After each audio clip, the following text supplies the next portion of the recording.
तो इस वीडियो में हम लोग बात करने वाले हैं प्रजनन के प्रकार की, मतलब टाइप्स ऑफ रिप्रोडक्शन।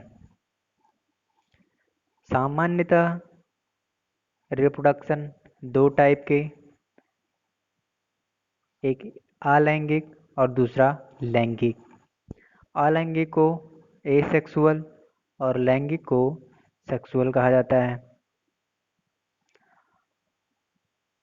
इस अलैंगिक जनन में यदि देखा जाए तो इसमें कहा गया a single individual give rise to a new individual is called sexual reproduction.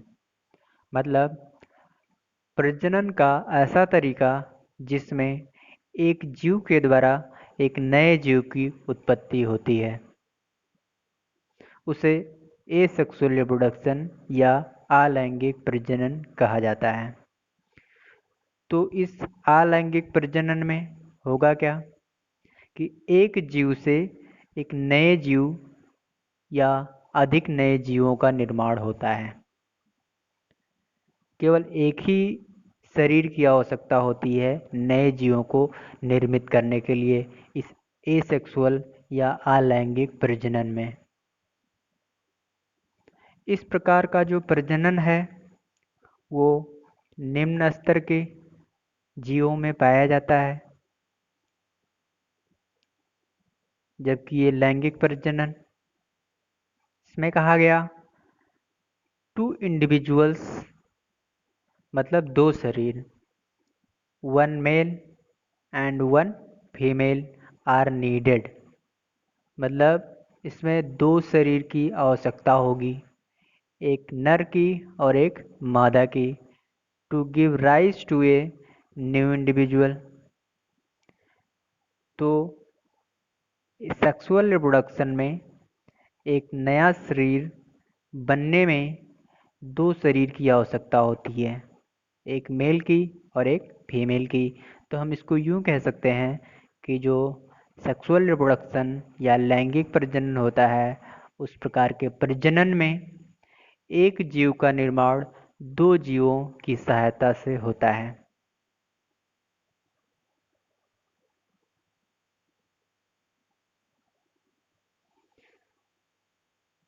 Briefly देखेंगे एसेक्सुअल या अलैंगिक प्रजनन की कुछ विशेषताएं होती हैं, कुछ प्रॉपर्टीज हैं जिनसे पहचाना जाता है कि किस टाइप का प्रजनन हो रहा है या किस टाइप के प्रजनन का लक्षण है ये।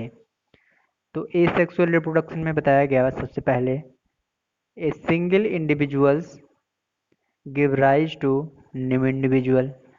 तो इसमें केवल एक जीव नए जीव का निर्माण करता है, मतलब एक जीव के द्वारा एक नया जीव का निर्माण होगा इस एसेक्सुअल रिप्रोडक्शन में। फिर गैमीट्स आर नॉट फॉर्म, इसमें युग्मकों का निर्माण नहीं होता है। गैमीट्स जो नर और मादा युग्मक हैं इस अलैंगिक प्रजनन में नहीं बनते हैं, इनमें इनकी कोई आवश्यकता नहीं होती है क्योंकि नया शरीर एक ही शरीर से बन जाता है। New individual is identical to parent. तो जो नया शरीर बनेगा वो अपने पेरेंट या जनक के शरीर से समानता प्रकट करेगा। जिस प्रकार इस जनक का शरीर होगा ठीक उसी प्रकार इस जनक के द्वारा जो नया जीव बना है या जो नया शरीर बना है ये भी होगा। तो दोनों में समानता 100% होगी, 100% ये दोनों एक दूसरे से समानता प्रकट करते हैं अलैंगिक प्रजनन में। तो parents and offspring are identical to each other in asexual reproduction. अगला बताया गया it is extremely useful as a means of rapid multiplication। तो ये प्रजनन का ऐसा तरीका है जो काफ़ी समय में बहुत सारे इंडिविजुअल्स को बना सकता है। सरल प्रकार का प्रजनन है, बहुत ही तीव्र गति से संपन्न होता है जीवों में। और किस प्रकार का जीवों में ये पाया जाता है प्रजनन? तो लोअर ऑर्गेनिजम्स, हमारे पास जो निम्न स्तर के जीव हैं, उन निम्न स्तर के जीवों में अलैंगिक जनन या एसेक्सुअल रिप्रोडक्शन पाया जाता है। फिर दूसरा देखेंगे सेक्सुअल रिप्रोडक्शन या लैंगिक जनन। तो इसमें कहा गया टू इंडिविजुअल्स मतलब one male and one female are needed to give rise to new individual. मतलब नया जीवधारी बनाने के लिए हमें दो जीवधारियों की आवश्यकता होगी, एक मेल की और एक फीमेल की। तो इस मेल और फीमेल की सहायता से एक नया जीव बनता है इस सेक्सुअल रिप्रोडक्शन या लैंगिक जनन में। तो हम कह सकते हैं कि लैंगिक जनन में जीव दो जीवों की मदद से बनता है। इस प्रकार के प्रजनन में गैमीट्स का निर्माण होता है। गैमीट्स दो टाइप के होते हैं, एक मेल गैमीट है और एक फीमेल गैमीट है। मेल गैमीट मतलब नर युग्मक, फीमेल गैमीट मतलब मादा युग्मक। नर युग्मक को शुक्राणु कहते हैं और मादा युग्मक को अंडाणु कहते हैं। ये शुक्राणु और अंडाणु लैंगिक प्रजनन में एक दूसरे से संयुग्मन के द्वारा नए जीव का निर्माण करते हैं। तो इस तरह से लैंगिक जनन में गैमीट्स या युग्मकों का निर्माण होता है और वो युग्मक एक दूसरे से जुड़ते भी हैं, मतलब अर्थात युग्मकों का संयुग्मन भी होता है इस लैंगिक प्रकार के प्रजनन में। जबकि अलैंगिक में युग्मकों का निर्माण नहीं होता था, न तो युग्मक बनेंगे उस प्रकार के प्रजनन में, न तो युग्मक संयुग्मन होगा। लेकिन यहाँ पर युग्मकों का निर्माण भी होता है और युग्मक एक दूसरे से संयुग्मित भी होते हैं। संयुग्मन के पश्चात एक नए जीव का निर्माण होगा इस लैंगिक जनन में। आगे बताया गया it is useful to generate more variation in species. तो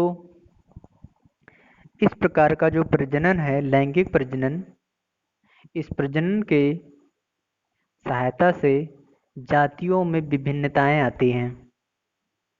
कई सारी विभिन्नताएं, नई विभिन्नताएं हमें देखने को मिलती हैं संतानों में, जो विभिन्नताएं हमें उनके जनकों में नहीं देखने को मिलती हैं। लैंगिक प्रजनन में जो संतान बनेगा वो आनुवांशिक रूप से तो जनक से समानता प्रकट करता है, लेकिन जो उसकी शारीरिक रचना होगी या मॉर्फोलॉजी होगी वो उस जनक से मैच नहीं करती है या कम मैच करती है, अर्थात समानता पूर्ण रूप से नहीं प्रकट होता है मॉर्फोलॉजी में या शरीर की रचना में जीवों के। इस प्रकार का प्रजनन हायर ऑर्गेनिजम्स में देखा जाता है, मतलब उच्च श्रेणी के जो जीव होंगे उच्च श्रेणी के जीवों में ये लैंगिक जनन पाया जाएगा। अगला टॉपिक है मोड ऑफ एसेक्सुअल रिप्रोडक्शन। तो अलैंगिक जनन के तरीके। सबसे पहला तरीका है फिशन। फिशन को विखंडन कहते हैं। ये फर्मेंटेशन मतलब खंडन, रीजनरेशन मतलब पुनरुद्भवन। तो ये एक एक करके हम लोग देखते हैं क्या होता है। फिर बडिंग मतलब मुकुलन, फिर नेक्स्ट है वेजिटेटिव प्रोपगेशन, फिर स्पोर फॉर्मेशन। तो ये तरीके होते हैं एसेक्सुअल रिप्रोडक्शन या अलैंगिक प्रजनन के। तो सबसे पहला देखेंगे ये फ्यूजन, या फिर इसको हिंदी में बोलते हैं विखंडन। तो इसमें बताया गया the parent cell divided into daughter cells. तो जो पेरेंट सेल होगा मतलब जनक कोशिका होगी, वो पुत्री कोशिकाओं में विभाजित हो जाएगी। फिशन दो प्रकार का होता है, एक बाइनरी फिशन और एक मल्टीपल फिशन। बाइनरी फिशन को द्विखंडन बोलते हैं और मल्टीपल फिशन को बहुखंडन बोलते हैं। इस द्विखंडन में नाम से ही स्पष्ट है कि जो जनक का शरीर होगा वो दो खंडों में विभाजित हो जाएगा और प्रत्येक खंड विकसित करके नए जीव का निर्माण कर लेगा। तो बाइनरी फिशन में टू सेल आर फॉर्म्ड, मतलब दो कोशिकाओं का निर्माण होगा। मतलब जो जनक का शरीर है टूट करके दो पार्ट्स में विभाजित हो जाएगा और हर एक पार्ट डेवलप करके नया जीव का निर्माण कर लेगा। एग्जाम्पल यहाँ पर अमीबा बताया गया। तो जो अमीबा है, इस अमीबा में बाइनरी फिशन होता है या द्विविखंडन होता है। ऐसे ही मल्टीपल फिशन मतलब बहुविखंडन। तो मेनी सेल आर फॉर्म्ड। इस प्रकार के प्रजनन में बहुत सारी कोशिकाओं का निर्माण होगा। एग्जाम्पल है प्लाज्मोडियम। तो प्लाज्मोडियम में मल्टीपल फिशन होता है, जबकि अमीबा में बाइनरी फिशन होता है। बाइनरी फिशन में अमीबा का जो बॉडी है ये दो पार्ट्स में डिवाइड हो जाता है। जैसे ये अमीबा का शरीर है, इसका ये केंद्रक बीच में और बाहर है ये कोशिका द्रव्य। तो जब इसमें बाइनरी फिशन होना होगा तो इसका जो केंद्रक है न्यूक्लियस, ये धीरे धीरे एक्सटेंड करेगा, मतलब फैलेगा। तो फैल करके ये कुछ इस तरह से दिखाई देने लगा। फिर फाइनली ये जो केंद्रक है ये दो एरिया या दो क्षेत्रों में बंट जाता है। साथ ही साथ इसका जो कोशिका द्रव्य है ये भी दो भागों में विभाजित हो जाता है और अंततः ये दोनों भाग अलग अलग हो करके नए नए या नए शरीर का निर्माण कर लेते हैं। तो इस तरह से ये अमीबा में बाइनरी फिशन को दर्शाया गया है। इस फिगर में लिखा गया है बाइनरी फिशन इन अमीबा, मतलब अमीबा में द्विविखंडन। फिर अगला है फर्मेंटेशन मतलब खंडन।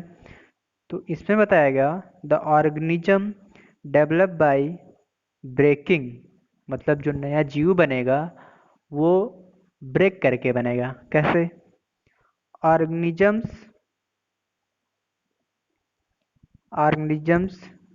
Break up into smaller pieces upon maturation. कोई भी ऑर्गेनिज्म है, यदि ये मैच्योर ऑर्गेनिजम्स है तो ये कई छोटे छोटे पीसेस में ब्रेक कर जाएगा, मतलब टूट जाएगा। And each piece develop into new organism, और प्रत्येक ये जो पीस है ये विकसित कर करके ये नया ऑर्गेनिज्म या नया जीव का निर्माण कर लेता है। एग्जाम्पल है स्पायरोगाइरा। तो ये स्पायरोगाइरा का जो बॉडी होगा, यदि इसमें फ्रेगमेंटेशन होना है तो स्पायरोगाइरा का जो परिपक्व शरीर है दो या अधिक खंडों में विभाजित हो जाएगा या टूट जाएगा और प्रत्येक खंड विकसित करके या डेवलप करके नए नए स्पायरोगाइरा की बॉडी का फॉर्मेशन कर लेंगे। तो इस तरह से ये फ्रेगमेंटेशन हुआ या विखंडन हुआ। यहाँ पर ये फिगर भी दिखाया गया है, यह है स्पायरोगाइरा। तो स्पायरोगाइरा का शरीर दो पार्ट्स में ऐसे स्प्लिट कर गया और प्रत्येक पार्ट ऐसे डेवलप करके नए नए स्पायरोगाइरा बना लेगा। फिर अगला है रीजनरेशन। रीजनरेशन को पुनरुद्भवन बोलते हैं। इसमें क्या कहा गया? If organism is somehow cut or broken into many pieces, यदि कोई ऑर्गेनिज्म है वो किसी तरीके से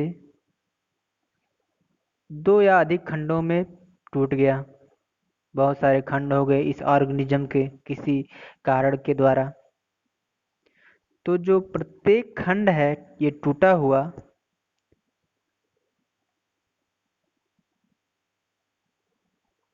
कंप्लीट ऑर्गेनिज्म का फॉर्मेशन कर लेगा।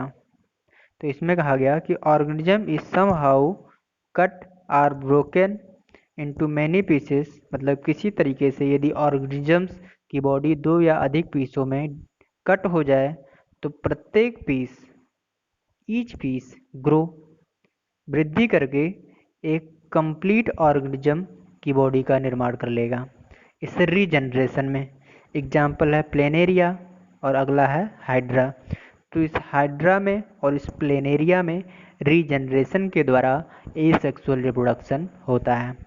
रीजनरेशन किसे कहते हैं? पुनरुद्भवन किसे कहते हैं? तो इस प्रकार के प्रजनन में जीव का शरीर किसी कारणवश दो या दो से अधिक खंडों में विभाजित हो जाता है और प्रत्येक खंड विकसित कर करके या डेवलप कर करके नए ऑर्गेनिजम्स के शरीर का निर्माण कर लेता है। यहाँ पर देखिए ये प्लेनेरिया है। प्लेनेरिया की बॉडी तीन खंडों में से ब्रेक हो गई और ये तीनों खंड समय समय जैसे जैसे बीतेगा ये तीनों खंड ये विकसित कर करके ये नए प्लेनेरिया की बॉडी बना लेंगे। ऐसे ही हाइड्रा है। हाइड्रा में क्या होगा? तो हाइड्रा भी ऐसे ही करेगा। यहाँ देखिए यह हाइड्रा का बॉडी तीन छोटे छोटे पार्ट्स में डिवाइड हो गया और ये जो डिवाइड हुए छोटे छोटे पार्ट्स हैं ये भी डेवलप करके कुछ समय में नए नए हाइड्रा के बॉडी का निर्माण कर लेंगे। तो इस तरह से ये रिप्रोडक्शन हो गया फ्रेगमेंटेशन के द्वारा हाइड्रा और प्लेनेरिया में। फिर अगला है बडिंग। तो बडिंग मतलब होता है मुकुलन। इसमें क्या होगा? ए बड इज फॉर्म, मतलब एक मुकुल बनेगा which develop into tiny individual. तो जिस इंडिविजुअल में रिप्रोडक्शन होना होगा उस इंडिविजुअल में एक छोटा सा मुकुल या बड का फॉर्मेशन होगा, बड बन जाएगा और वो bud detach from parent body upon maturation. तो जब परिपक्वता आएगी तो वो बड जो छोटा सा बन गया है वो उस जनक के शरीर से टूट जाएगा और टूट कर करके वो विकसित होकर के नए जीव का निर्माण कर लेगा। इस बडिंग या मुकुलन में एग्जाम्पल है हाइड्रा। यहाँ पर एक फिगर में देख रहे हैं यह हाइड्रा का शरीर है। इस हाइड्रा के शरीर में आफ्टर मैचुरेशन ये छोटा सा बड निकलेगा और बड धीरे धीरे डेवलप कर जाएगा, बड़ा हो जाएगा और फाइनली ये इस पेरेंट बॉडी से ब्रेक हो जाएगा और ब्रेक कर करके ये नई हाइड्रा बन जाएगी। तो इस तरह से हाइड्रा में बडिंग के द्वारा रिप्रोडक्शन हो गया। ये टेंटिकल्स बोलते हैं, इसकी जो ये निकली होती है इसी को टेंटिकल कहते हैं हाइड्रा में। तो यहाँ पर ये बडिंग इन हाइड्रा